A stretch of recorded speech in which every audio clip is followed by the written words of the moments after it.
Buenos días, buenas tardes, buenas noches, donde sea que se encuentren. Este es un episodio más de mi experiencia como escritor. Y no se han equivocado de canal, no se han equivocado de Spotify, no se han equivocado de aplicación. No, hoy vamos a hacer un poco a la inversa las cuestiones y vamos a entrevistar a esta persona que le ha dado un espacio a muchos de nosotros para poder divulgar sus letras. En esta ocasión lo hacemos porque el señor aquí presente, Leo Jiménez, está pues con un nuevo bebé bajo la manga y vamos a hablar acerca de El Zumbido, su última novela, donde muchas cosas interesantes suceden en Cádiz. Leo, ¿cómo estás? Buenos días, buenas tardes o buenas noches. Buenas noches en nuestro caso, para que coincidan los horarios, Diego. Yo lo único que puedo es agradecerte este ratito que tú me vas a dedicar, porque bueno, al fin y al cabo estoy muy emocionado y estoy muy emocionado por dos cosas. La primera por estar aquí en mi experiencia como escritor y la segunda porque me entreviste un grande como tú, un periodista que también eres escritor, traductor y que bueno, me propusiste esto y yo encantadísimo porque eres un referente y una persona, pues bueno, lo que te comentaba, con esa voz y con esa calidez, pues una de las mejores cositas que me ha regalado la literatura. No, con cuánto favor me haces. Leo, pero hoy no vamos a hablar de mí, hoy vamos a hablar acerca de ti. Me gustaría comenzar un poco haciendo una cuestión muy de base, ¿no? Que es que nos hables acerca de esta novela, dándonos una pequeña reseña. Luego, desde luego, a mí me gustaría diseccionarte, si se me permite, el maniqueísmo o la comparación también, porque quiero hablar acerca de tus técnicas narrativas. Pero para poder entrar en materia me gustaría que nos hablaras acerca de este libro. Danos una pequeña spoileada de qué se trata el libro, sin dar muchos detalles para que la gente pues esté picada para poder continuar leyendo, ¿no? Adelante.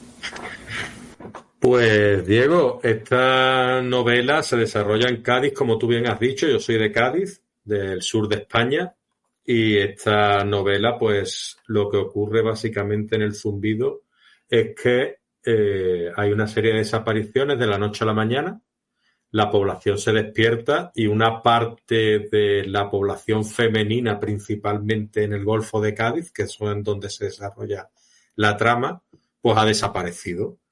Y poco a poco pues se van dando cuenta de que hay una franja de edad que está afectada principalmente por esas desapariciones, y hay tres personajes. Una de ellas es inmune a este zumbido, a esta melodía que se lleva a las chicas donde quiera que se las lleve, y es una de las protagonistas, la principal, junto a una periodista y un cámara de televisión que trabaja con ella.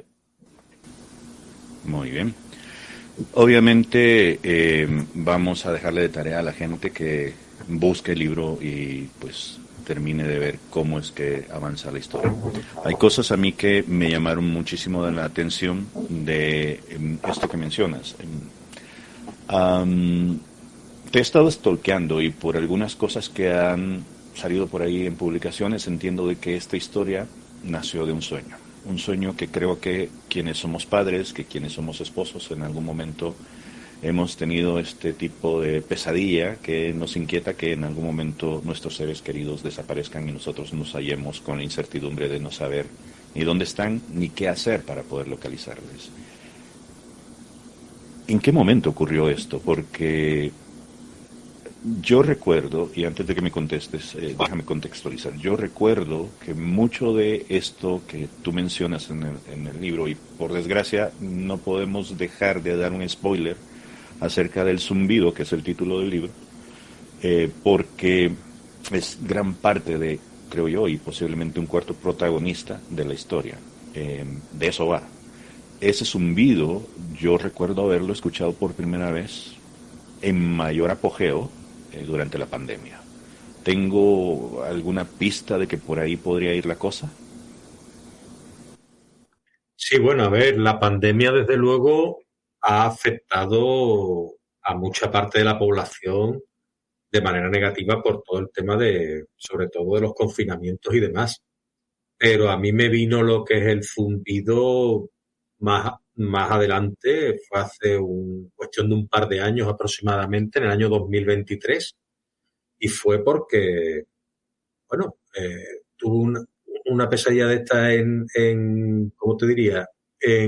Cuando estás casi a punto de levantarte, esa especie de vigilia, que no es vigilia, ¿cómo se llama? La transición entre el sueño y la vigilia, en duermevela, ¿no? Estaba ahí medio en duermevela y lo pasé francamente mal lo que tú comentabas, es decir, desaparece mi hija, desaparece mi esposa, desaparece mi hermana y no tengo manera de encontrarlas, las llamo, las busco, me dispongo a salir ya de casa y al final, pues bueno, la pesadilla acabó con que no las encontraba y fue una de esas veces que me desperté por la mañana y dije yo, menos mal que esto no es realidad. Y entonces, a partir de ahí, conseguí desarrollar el sueño. Y bueno, yo entiendo que tú eres periodista y eres una persona culta también y demás. Y muchos de la gente que nos escucha sabrán lo que es el hum, porque tú a lo mejor, incluso allí en Estados Unidos, en la zona que tú vives, puede ser conocido, ¿no? Porque también en México se escuchó en Taos y en ciertos lugares de por la zona. Sí, sí, sí. Es un sonido que, bueno, tú lo dices ahí, yo sinceramente no había reparado en eso. Hay algunas personas que, según la explicación que nos das en el libro, tienen como el don de poder escucharlo, es una frecuencia muy especial, no cualquiera lo capta. Hay gente que lo ha grabado en diferentes zonas, tanto de México como de Estados Unidos. Yo estoy en una zona donde precisamente Taos es una de esas locaciones donde dicen que se ha escuchado. Hay un pueblito un poquitín cerca de donde está eso que se llama Marfa, que también queda rumbo yendo hacia Taos, donde se escuchan no solo el zumbido, sino se ven unas luces. Si ustedes buscan eso en internet, seguramente se van a entretener. Pónganle luces de Marfa y seguramente van a encontrar eso. A mí me interesa saber cómo fue que se te ocurrió a partir del sueño ir hilando la estructura de la historia. ¿Qué fue lo que se te vino, o sea, ya, narrativamente hablando, a la cabeza de cómo tenías que iniciar la historia? Pues cuando tuve el sueño, yo pensé, digo, esto lo he pasado tan mal, he sufrido tanta ansiedad que tengo que trasladarlo de alguna manera o purgarme o exorcizarme, porque era una manera de poder proyectarlo, sacarlo fuera. Y pensé, digo, a ver, ¿dónde puedo desarrollar yo la obra? Y claro, tenía ganas de desarrollar una obra en mi tierra, en Cádiz. Y claro, una ciudad trimilenaria, la más antigua de Occidente, aquí en Europa, y que tiene tantos misterios como Cádiz, dije yo, bueno, ¿a qué punto le di la vuelta para que esas mujeres de alguna manera quisieran ir voluntariamente hacia ese sonido, hacia ese zumbido? Y entonces pensé, bueno, y para que vayan hacia un zumbido, bueno, pues lo puedo introducir con una melodía. Y esa melodía fue la que me dio la clave para que al final se dirigieran, pues bueno, hacia, hacia ese zumbido que se desarrolla desde la playa, desde las zonas costeras, y pensé que podía funcionar que fuera en el Golfo de Cádiz porque tiene diferentes localizaciones. Después empecé ya a bichear, lo que tú, como se suele decir, a meterme en internet, en Google, y dije, a ver, lugares en Cádiz misteriosos, paranormales y demás, y conseguí dar contaos a la hora de pensar que el hum, porque es un fenómeno que siempre me ha llamado muchísimo la atención, porque solo lo escucha alguna gente. Y entonces dije yo, me parece que tanta gente no puede estar inventándose algo, para que nos entendamos. Eso tiene que tener algún tipo de base científica, algún tipo de base real. Y entonces entendí que en Taos y vi las luces que tú comentabas y demás, y entonces introduje también luces en el libro, ya quise meter ovnis que se habían visto en Cádiz, el fenómeno de lo que ocurrió el acontecimiento que ocurrió también con el chofer de la Diputación, que se llamaba, que era en una carretera, se encontraron como unas luces que hizo pararse el coche, y entonces quise meter ahí una serie de fenómenos extraños y también meter un personaje que tuviera que ver con todo eso. Y ahí aparece pues Eugenia Calleja, como tú bien sabes. En el libro tú haces no solo un juego de, bueno, tomar estas cosas que sean verdad, sean invento de algunas personas en específico, o sean cosas reales. Bueno, tú tomas mucha base de la realidad que te rodea. Una de las cosas que a mí me llamó bastante la atención es que yo, aún sin nunca haber pisado tierra española, que me gustaría, y sin conocer Cádiz, más allá de lo del mágico que tú y yo lo hemos comentado, ¿no?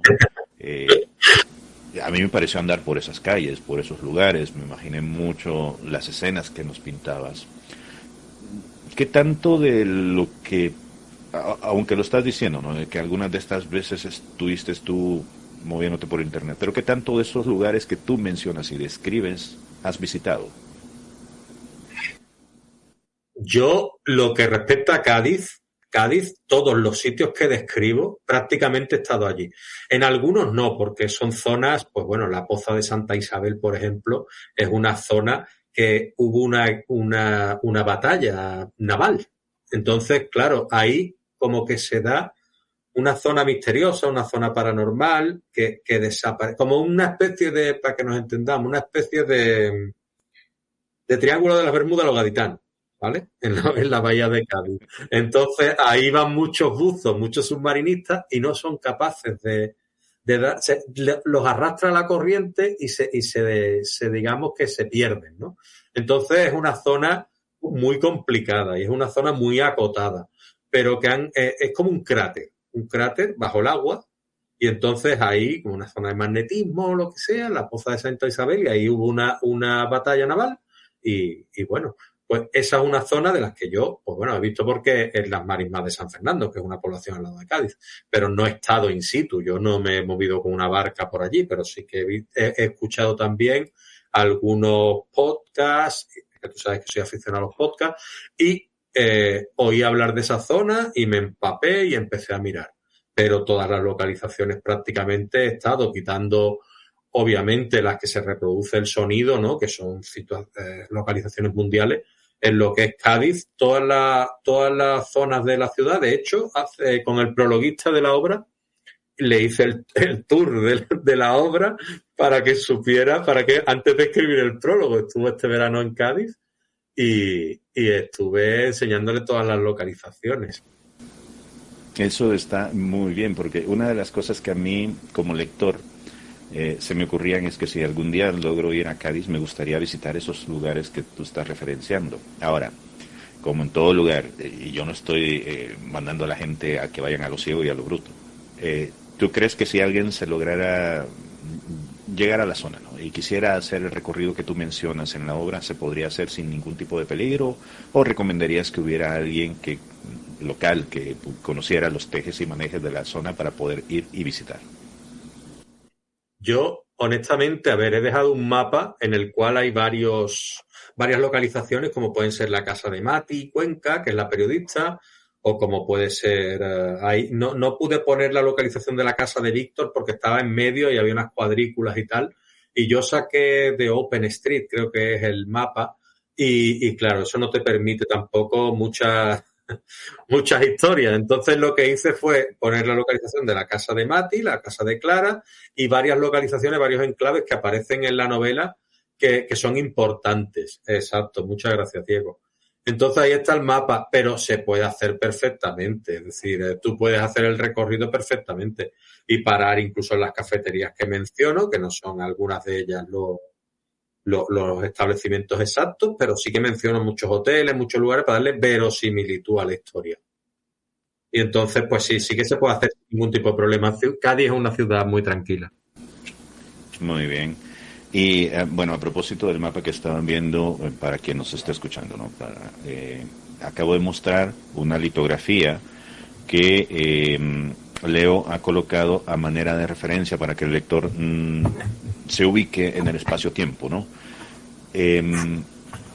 pero este es un recurso que utilizas a lo largo de todo el libro. Hay ilustraciones, hay, no quisiera decir fotografías porque ahorita se me escapa, creo que no metiste fotografías, pero sí tienes ilustraciones, imágenes como estas, que esto, bueno, no sabría decir si fotografía o es una captura de pantalla, anyway, pero hay cosas que se pueden ver. Incluso cuando se está haciendo referencia a textos de teléfono o conversaciones, hay formas de lenguaje que te sacan del texto sin llevarte lejos, obviamente, pero te meten dentro de lo que Leo desea comunicar. ¿Cómo hiciste esta decisión de qué medios ibas a utilizar para poder comunicar información, ya sea escrita, hablada o en este sentido como lo del mapa, lo del símbolo?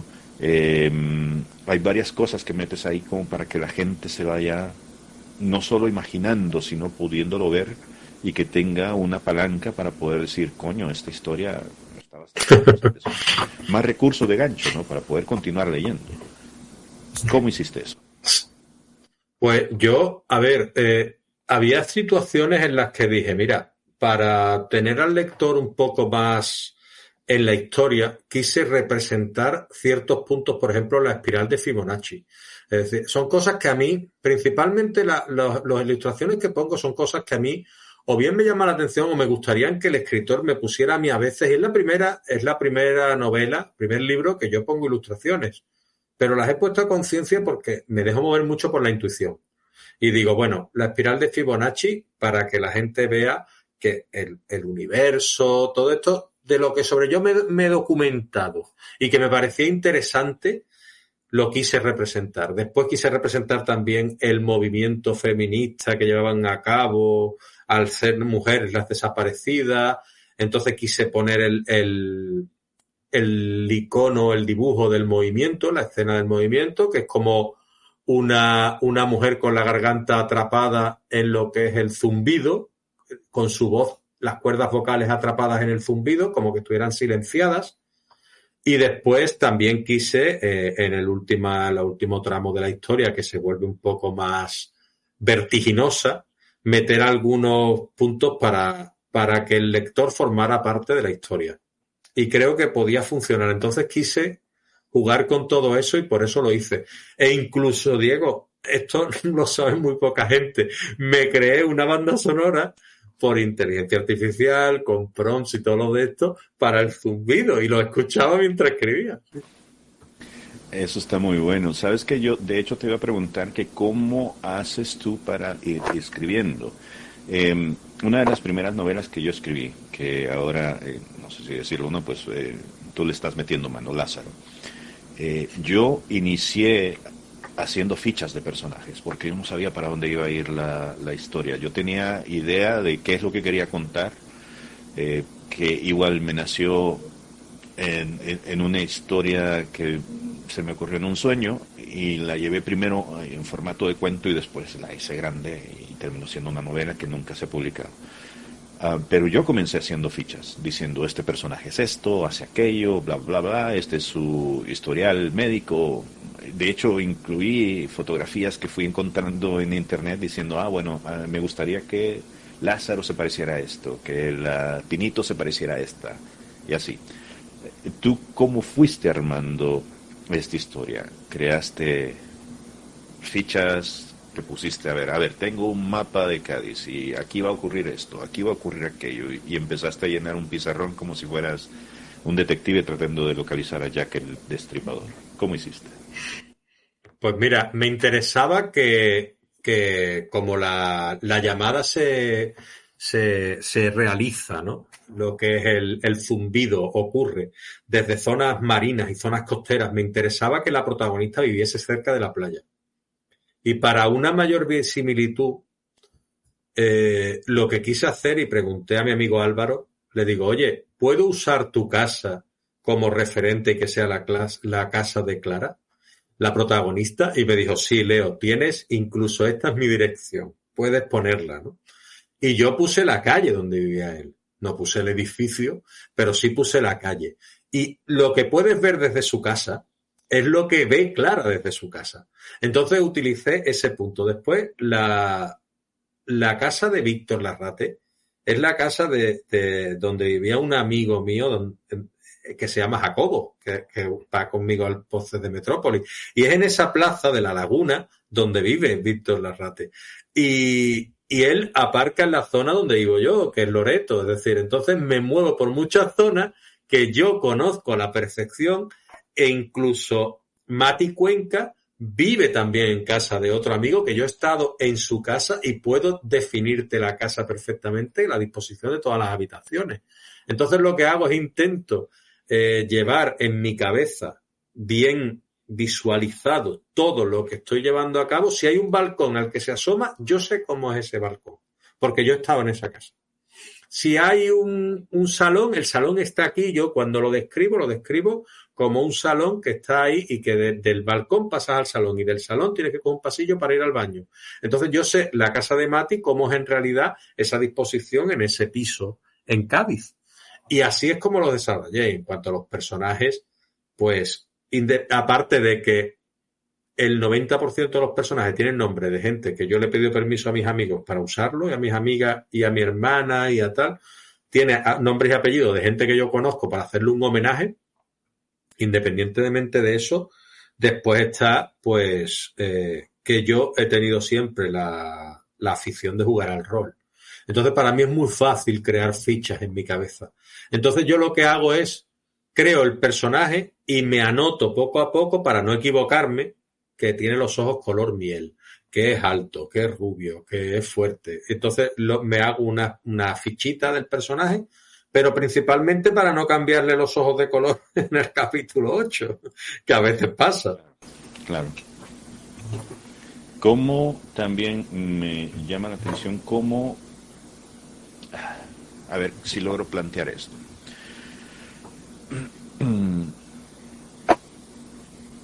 Una de las cosas que tienen los escritores para poder hacer avanzar al lector en el texto es los ganchos. Al menos yo es lo que hago. Yo siempre trabajo mucho en las primeras frases de los capítulos, o intento hacerlo en la mayoría de los casos, para que la persona que lea esa primera frase diga, pero ¿qué invitación me está haciendo el escritor para poder continuar la historia? Y es básicamente, o al menos es lo que yo siempre he dicho. Yo te lanzo una promesa y depende de mí cumplirte o no esa promesa. Develarte un secreto, decirte quién es el asesino, llevarte a un lugar o explicarte cómo terminé yo en la situación que te estoy contando en esa primera línea. En tu caso, ¿cómo es que vas dándole la forma, el cuerpo a los capítulos? Pues yo lo que intento, como todo escritor que yo considero buen escritor o escritora, ¿no? Es dejarlo. A ver, aquí hay un consejo de Hemingway que no nos tenemos que saltar, que es que tú tienes que dejar de escribir cuando estás en un momento que quieres seguir escribiendo y sabes lo que vas a escribir. Es decir, si yo estoy en una escena que sé lo que quiero continuar, ahí es donde tengo que dejarlo, porque quiero continuar por un sitio que quiera continuar mañana y nunca me voy a quedar en blanco. Eso por un lado. Y después, al finalizar los episodios, lo que intento siempre es dejar algo en el aire, que creo que es lo que se debe hacer, como cuando acaban las series, los cliffhangers, ¿no? Tan conocidos, ¿no? Yo comienzo con el final del cliffhanger, si puedo, del episodio anterior. E intento terminar levantando otra vez las expectativas para que el lector intente continuar y seguir leyendo. No siempre se puede, porque tampoco es lo que hablamos. Tú no puedes tener una tensión continua al lector, porque si no, tensión, al final el hombre o le da un infarto o deja la lectura. Pero sí que hay que mantener muy bien el ritmo, sobre todo el tempo. Tú tienes que mantener, y cuando toca correr, pues tú le imprimes ritmo. Y cuando toca tranquilizarse. Entonces es comenzar los capítulos en alto e intentar bajar, modularlo hasta terminarlos en alto. Y los capítulos siempre, 2.000 palabras, 2.500, 1.800, para que sean capítulos relativamente breves, pero que cuenten algo. 8, 10 páginas, algo así. ¿Cómo sabes cuando un capítulo ha terminado? Eso ya es más complicado, porque sí que me ha pasado que cuando lo he pasado a la correctora a algún lector cero, me ha podido decir, este capítulo es demasiado largo, yo lo partiría en 2. Y el problema que me enfrento yo a veces como escritor es dónde lo parto en 2. Entonces, porque claro, cuando tú has hecho una creación, tú dices, no, esto no sé dónde, y a veces necesita una voz ajena para que te diga, no, divide aquí, para que quede una uniformidad. Porque es muy difícil una creación tuya verla con ojos críticos y poder ver que un capítulo se te ha vuelto más largo, se te ha vuelto más corto. Entonces tú lo divides ahí. Pero normalmente es muy intuitivo. Yo, por ejemplo, no soy un escritor de los que se dice de mapa. Yo soy un escritor que parte de 10 ideas importantes del libro, importantes, y a partir de ahí, de esas 10 ideas, comienzo a cimentar todo lo que va a ocurrir alrededor de esas ideas. E incluso me surgen, pues bueno, que a ti te habrá pasado, nuevos personajes que tienen cierta trascendencia y que incluso a lo mejor mueren o no mueren o tienen más importancia de la que tú esperabas en un principio. Pero ya te digo que creo que es más intuitivo que otra cosa, Diego. Y en ese sentido, digo, mira, yo soy de las personas que creen que los textos, llámese cuentos, poemas, novelas, noveletas, lo que sea, ¿no? Tienen su propia voz y nosotros somos como una especie de escultor que ve la piedra, pero es capaz de ver más allá de la piedra y a medida que va pincelando, o cincelando, perdón, con el mazo y con el cincel, va dándole la forma, ¿no? Y algunos textos no es que uno sepa cómo vayan a terminar, más bien a veces parece que el texto mismo es quien te va dirigiendo y te dice, por aquí, porque a veces traes ideas preconcebidas donde dices, ¿qué fue lo que me pasó a mí con la reportera? Yo pensé que ella iba a ser la principal. Y de repente me aparece Víctor, de repente me aparece la otra muchacha. Y digo, coño, ¿para dónde me está llevando este hombre?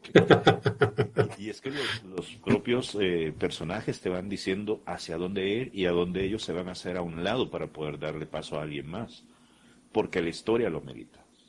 Eso fue una de las cosas que yo noté con tu escritura. Lo otro, que lo estás mencionando ahorita, tú haces como un juego de precalentamiento, es decir, con lo de las 10 ideas, tú escribes las 10 ideas así a lo bobo y ya después le vas dando orden, o te lo imaginas, o lo vas mascullando, o como hacen las vacas, rumian y rumian, Sí. rumian, hasta que al final, ¡pum!, ya tengo la forma, esto es como va a ser. Pues mira, yo te voy a decir más o menos lo que me sucede. El germen de la historia puede ocurrir en un momento, siempre suele ocurrir en un momento de relax. O a menos que ocurra, pues lo que hemos hablado. Es decir, bueno, relax, dormir no deja de ser un relax a menos que se te vaya de mano. ¿Sabes? Como me pasó a mí con el sueño. Pero si te vas a la ducha, si te vas a caminar, es decir, descansar es la mayor fuente de inspiración que yo he encontrado jamás. Descansar. Porque cuando tú te intentas inspirar por obsesión, normalmente no suelen salir las ideas. A partir de ahí me nace la idea. La idea no suele ser el comienzo de la historia. A partir de ahí creo los personajes. ¿Qué ocurre? Que cuando yo, por ejemplo, tengo la idea del zumbido, pues tengo que crear una protagonista que sea inmune a ese zumbido. Y a partir de ahí creo, pues, los dos protagonistas, que es lo que tú decías, es decir, Víctor y Mati, que son la periodista y el cámara. Quería que fuera una historia que principalmente tuvieran lo que es el protagonismo las mujeres, porque eran al final las que sufrían lo que era el secuestro. lo que era la desaparición, lo que era todo el tema de lo que era el germen de la historia. Y los hombres pues fueran los que sufrían todo eso, ¿no? Entonces yo quería que fueran eminentemente protagonistas las mujeres y que fueran ellas las que estuvieran ahí. A partir de ahí, ¿cómo creo yo la historia? Pues la creo, pues de ese germen voy haciendo todo lo que lo rodea a la historia hasta llegar al punto y final, pero como una espiral desde el centro. ¿Qué me ocurre a mí? Pues que me gusta escribir las historias de manera coral y que haya varios protagonistas, porque te hablaba del rol, ¿no? Hay varios personajes que tú me comentabas, dices, es que empieza Mati como protagonista y yo creo que es la protagonista, pero después me aparece y me presentas a Víctor, otro protagonista, serán dos protagonistas, pero por tercera aparece Clara y te preguntas tú, bueno, ¿cuántos protagonistas hay en esta historia? Pues, claro, el juego que yo suelo hacer en mis novelas es que presento los personajes y a partir de ahí suelen llegar un momento en la historia que se encuentran o que van de la mano o se enfrentan. Y ese es el juego de que tengan cierto protagonismo todos, de alguna manera. Hay una cosa que me gustaría que me explicaras. ¿Qué reflexión hiciste o cómo fue que lo decidiste hacer? Voy a leer un poquitín de esto. Es obviamente cuestión del libro, ¿no? La palabra escribiendo apareció y desapareció en varias ocasiones antes de que un nuevo mensaje se plasmase en la pantalla. Nos estamos dando un tiempo para reflexionar. Un cúmulo de sensaciones en conflicto se desató en su interior. Por un lado, deseaba saber más sobre lo ocurrido, pero por otro, quería demostrarle a Silvia que ni siquiera inmiscuirse en su relación... que ni quería inmiscuirse en su relación, ni pretendía volver a su lado. Definitivamente estaba mejor sola. No había ganado en seguridad, también se había desintoxicado del desgaste emocional que le provocaban tantas discusiones inútiles. Tras varios conatos de envío, escribió: ¿te apetece hablar de ello? Y pulsó intro. Y luego, como esto, vemos varias escenas en donde tú tienes el texto normal, que es el que va narrando el omnipresente, contando qué es lo que está pasando, ¿no? Pero también hay subtextos, nunca mejor dichos, que van sucediendo porque quienes los crean son los personajes, es decir, tú tienes metatextos dentro de tus textos. ¿Cómo decidiste cómo iban a verse esos textos? ¿Cómo decidiste qué formato les ibas a dar? Porque de repente quien envía aparece del lado derecho de la pantalla y quien responde aparece del lado izquierdo de la pantalla. ¿Cómo fue que llegaste a esas decisiones? Pues esa decisión fue la importancia de tener un corrector. Mi correctora de Libros Soñados, Marina, que le mando un saludo desde aquí, vio esta conversación que yo la tenía formateada, acéptame la palabra formateada, no sé si se usa esa palabra, pero yo la tenía formateada de, escribió, comillas latinas, ¿no? Bla, bla, bla, bla, bla, bla. Cerraba. Después, la otra, Silvia respondió, comillas latinas, bla, bla, bla. Entonces lo tenía como pensó, tal, tal. Y claro, se veía mucho más claro para el lector que si uno enviaba un mensaje de WhatsApp, lo enviase desde la derecha y otro lo enviase desde la izquierda. Pero si tú te fijas, también el cambio de fuente de letra también existe. Yo escribo con Garamond 12 y si no me equivoco eso es Arial 10 o Arial 11. Entonces ahí es la única parte del libro que yo cambio el formato, cuando se envían WhatsApps. Y la verdad es que Marina me dijo, Leo, esto no funciona bien. Esto tiene que funcionar así. Y ella fue la que me dijo cómo debía funcionar esa conversación. Y yo quise salirme, meterme en la cabeza de Clara, salirme, mandar el mensaje, que lo viera el lector, que se pudiera imaginar lo que estaba pensando Clara. Tenía que cambiar el formato para decir lo que estaba narrando el narrador. Y después lo que estaba pensando Clara, y a la vez tenía que mandar mensaje. Entonces, claro, para poder hacerlo de una manera limpia y nítida, tenía que utilizar un formato como el que ella me recomendó. Y luego también haces otro juego, y a mí esto usted, querida lectora, usted, querido lector que está escuchándonos o viéndonos, esto es lo que a mí me gusta de los escritores que se toman su tiempo de hilar fino. Porque, miren, a lo mejor no estaremos hablando entre Cortázar y, qué sé yo, Gabriel García Márquez, pero de que le ponemos cariño a los textos, le ponemos cariño. Estas cositas que ustedes ven que a lo mejor parecieran nimiedades, han tomado su tiempo para poder de entregarles a ustedes un texto con mucho cariño y mucho cuidado.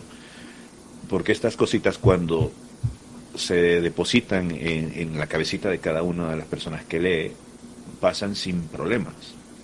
Yo estoy fascinado porque a mí, cuando estaba leyendo estos textos, se me fueron con total naturalidad.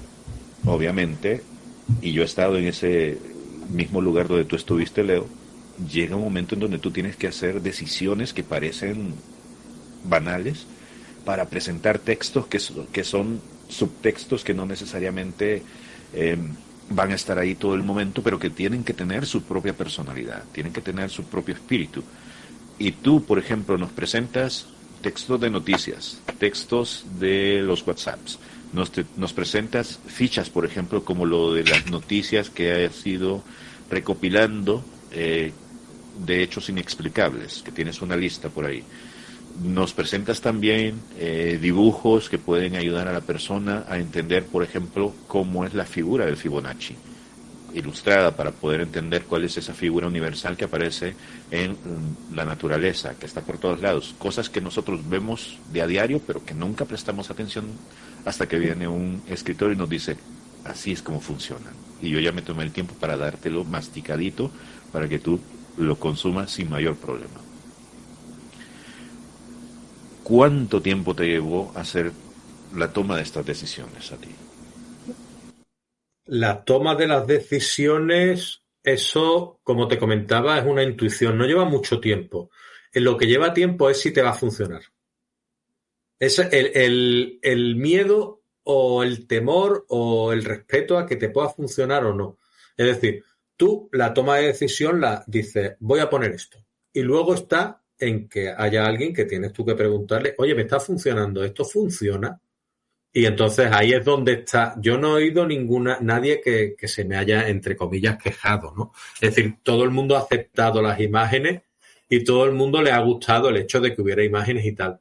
Pero el potencial que tiene lo que es una imagen de efecto visual sobre alguien que puede estar viéndolo, pero a la vez tú dices, y Eugenia Calleja, en este caso, dibuja en una servilleta una espiral y tú se la presentas al lector, yo creo que el lector, el impacto que recibe en ese momento al pasar la página, yo creo que es importante. Y dice, vaya, pues este hombre se ha currado una servilleta, ¿qué tal? Entonces, como que te pone en situación. Sí, la servilleta.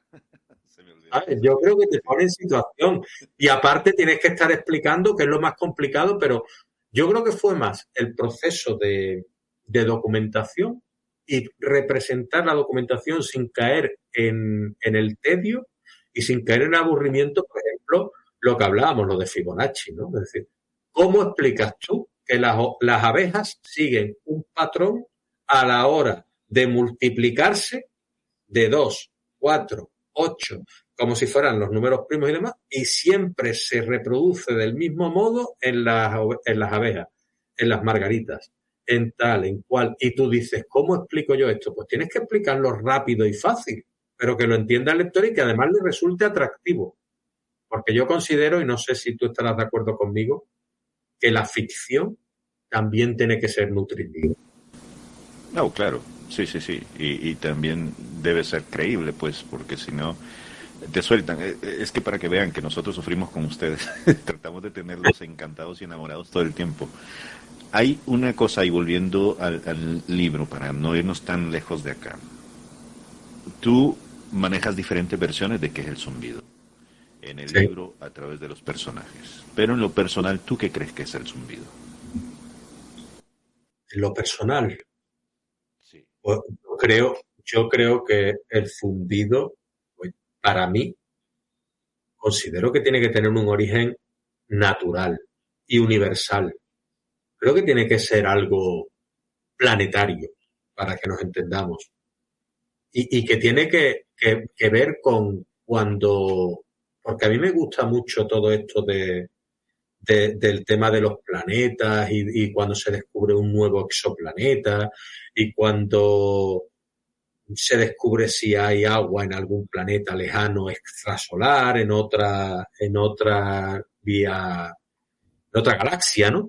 Entonces, a mí el sonido de los planetas es algo que me llama mucho la atención. Cuando tú vas a la onda Cassini o a lo mejor voy a decir cualquier tontería, cualquier estupidez porque tampoco estoy puesto en esto, ¿no? Pero los planetas tienen sus sonidos característicos y se escuchan como zumbidos, se escuchan como ondas, se escuchan...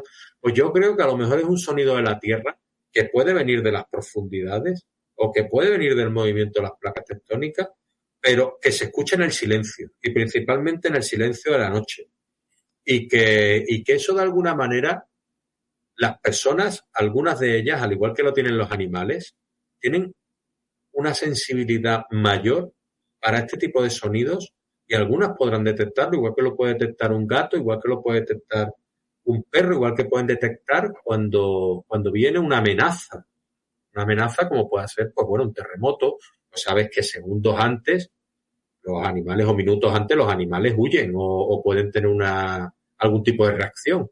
Pues yo creo que tiene que ver con eso, que hay personas con mayor sensibilidad, igual que ante ciertas cuestiones a lo mejor sobrenaturales o paranormales, hay gente también con mayor sensibilidad que otras. ¿Quién sería tu lector ideal? ¿Para quién va dirigido este libro? Digo, hay gente que a lo mejor, ahora que el tema está en boga, ¿no?, de los objetos voladores no identificados, que en algunos lugares como Estados Unidos le llaman drones. Eh, pero bueno, es una realidad, ¿no?, que estos fenómenos de los que tú hablas en tu libro ya no son una cuestión de fantasía, que cada vez hay más y más cuestiones que parecen que van tirándonos hacia que en algún momento vamos a tener algún tipo de contacto. Quizás, no sé, no me atrevo ni a imaginarme qué tipo de contacto vamos a tener, pero de que hay. Este tipo de fenómenos como el zumbido, hay otro que se le parece que apareció mucho durante la pandemia, que sonaba también cuando se ponían ciertas nubes como esponjadas, no me acuerdo cómo se llamaba, pero lleva la palabra moto en el término. Lo de las esferas que se han visto, en fin, luces por todos lados. Sin embargo, hay mucha gente que aún tiene miedo de hablar de este tema. Desde tu perspectiva, si una persona se quiere acercar a este tipo de temas, ¿quién debería ser el lector ideal para ti? Para hablar relacionado con tu libro, ¿no? ¿Quién debería ser el principal lector de tu libro? Yo escribo desde el punto de vista de la ficción y desde el punto de vista de mis inquietudes. Y yo creo que las personas con inquietudes, independientemente del sexo, de la edad, yo obviamente no escribo para todos los públicos. Quizás pues pueda ser el público objetivo de los 35 a los 65 años, gente que haya podido vivir más en una etapa anterior a una etapa tan digital como la que vivimos ahora y que considere las inquietudes que se puedan tener con respecto a cuestiones que escapan a nuestra naturaleza y a nuestra conciencia humana. Es decir, gente con la mente abierta y que pueda esperar que algo de este estilo algún día puede llegar a ocurrir, como tú bien decías. Entonces yo creo que ese tipo de público es el que más se puede identificar con la trama. Es algo que yo no considero ni fantasía ni ciencia ficción, que tú puedes decir, bueno, pero esto... No, yo no considero ni que haya fantasía ni ciencia ficción. Hay una base científica en todo esto y una base también de ficción en todo esto. Y yo lo digo en mi libro, es decir, el libro está escrito desde la ficción, pero todo lo que se parezca a la realidad es pura coincidencia, porque en realidad la realidad también existe.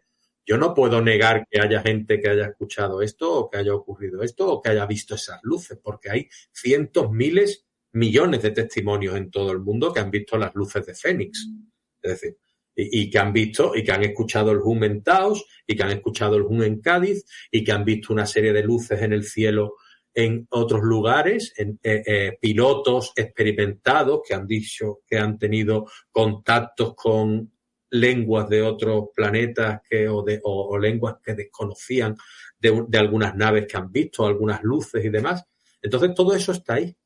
Entonces todo el mundo que pueda tener una inquietud más allá de lo que ven sus ojos, creo que podría ser un público objetivo, porque es el tipo de público que me considero yo y por lo que he escrito este libro. Yo en algún momento cuando terminé de leer el libro le dije a Leo que su texto me recordaba mucho al Eternauta, porque hasta cierto punto, bueno, el Eternauta ahora ya tiene como tres continuaciones, son tres cosas que se han escrito.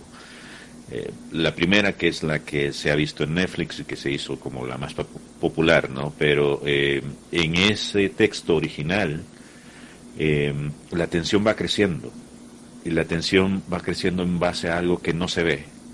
Vemos los rastros por todos lados, y es lo mismo que pasa acá con el zumbido.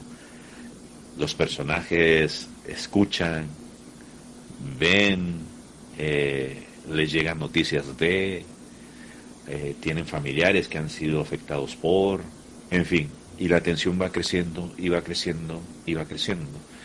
Y a mí me llegó hasta un punto en donde yo pensé, esto a lo mejor es la primera parte de la historia, y a lo mejor Leo nos va a seguir develando quiénes son los que están detrás del Zoom, o quiénes son estas personas que se desaparecieron y dónde están.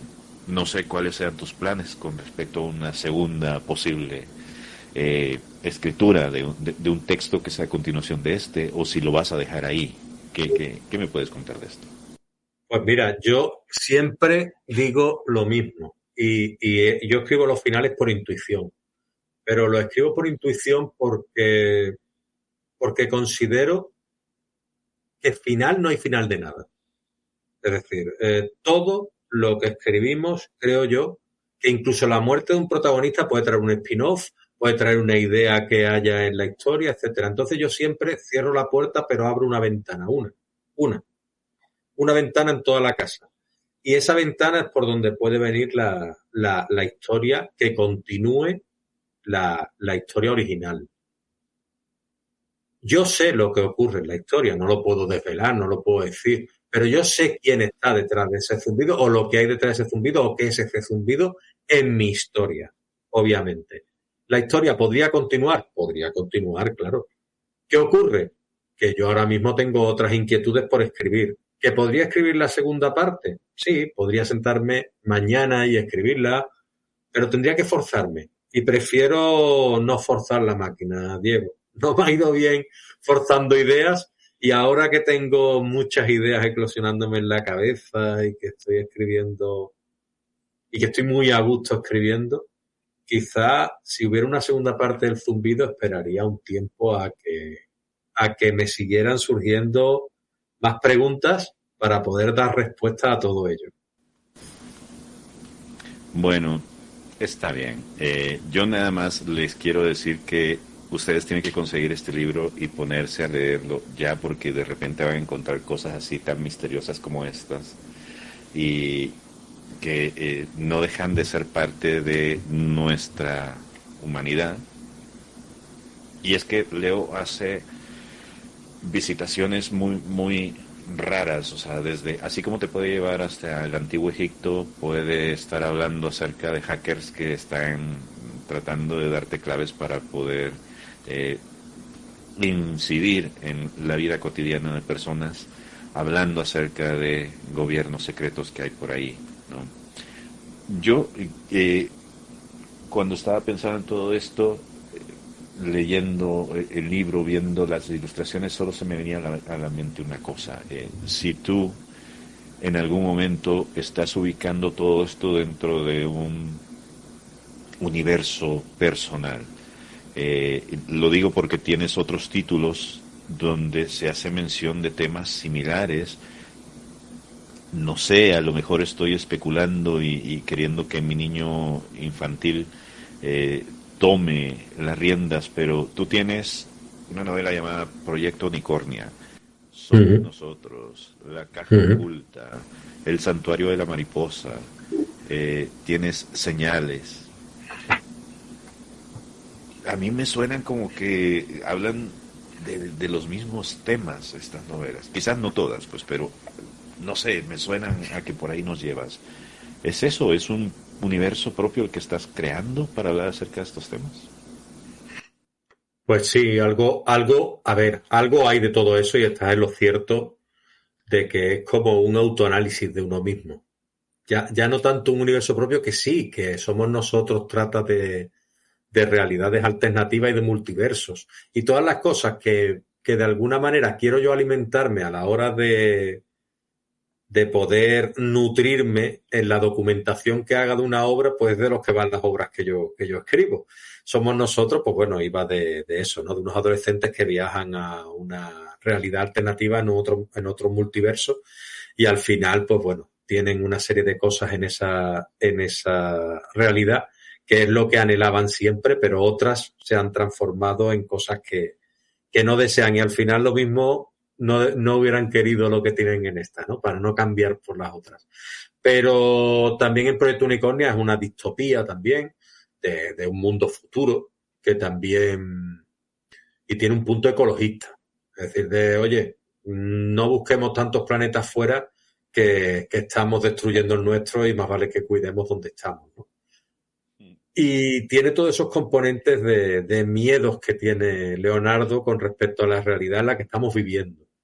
Y me pasa también esto, ¿no? Es decir, con el zumbido me pasaba un poco también que todo ese ruido que nos rodea, ese ruido emocional, ese ruido tanto virtual como real, de que como que tenemos que estar enfrentados.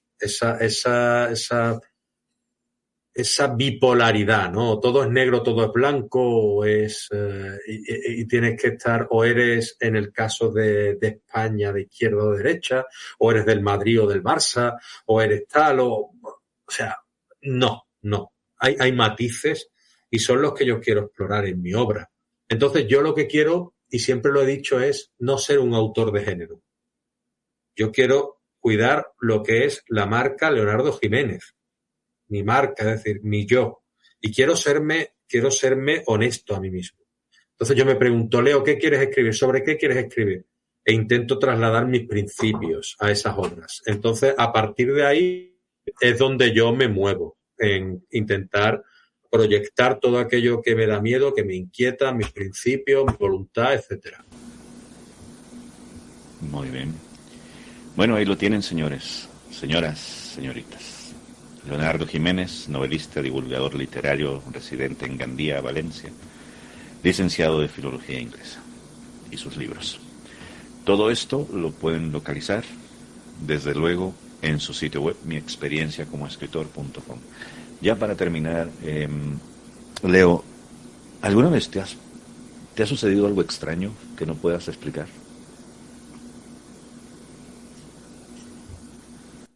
Pues te diría que sí, pero que no pueda explicar, no te diría que no pueda explicarlo, pero sí que te voy a contar algo que me escapa quizás a mi lógica existencial.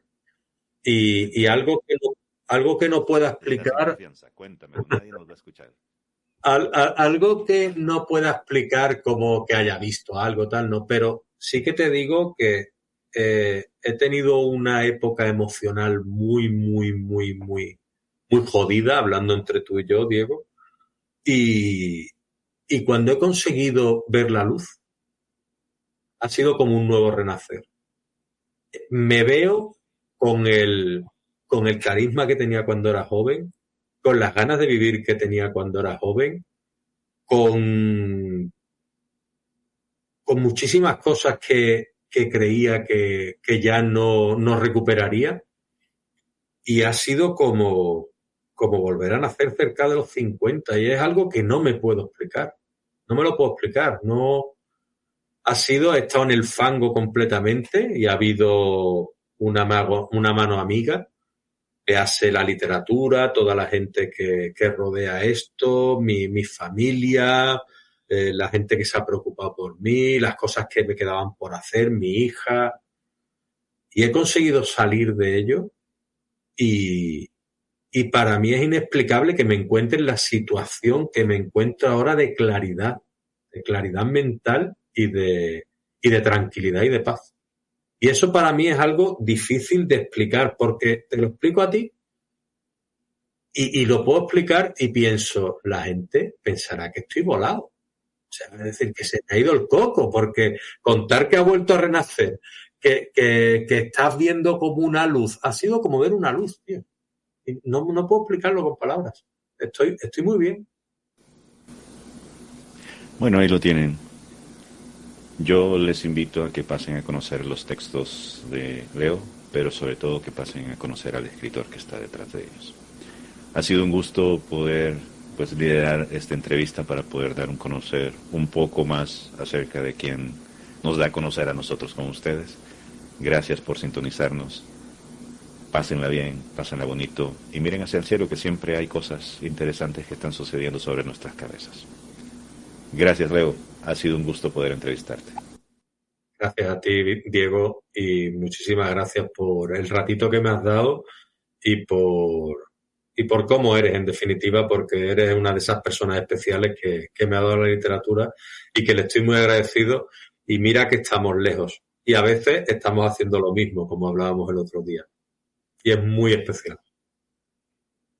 Un abrazo Muchas a gracias. distancia, Leo. Cuídate. Muchas gracias. Hasta luego. Cuidado.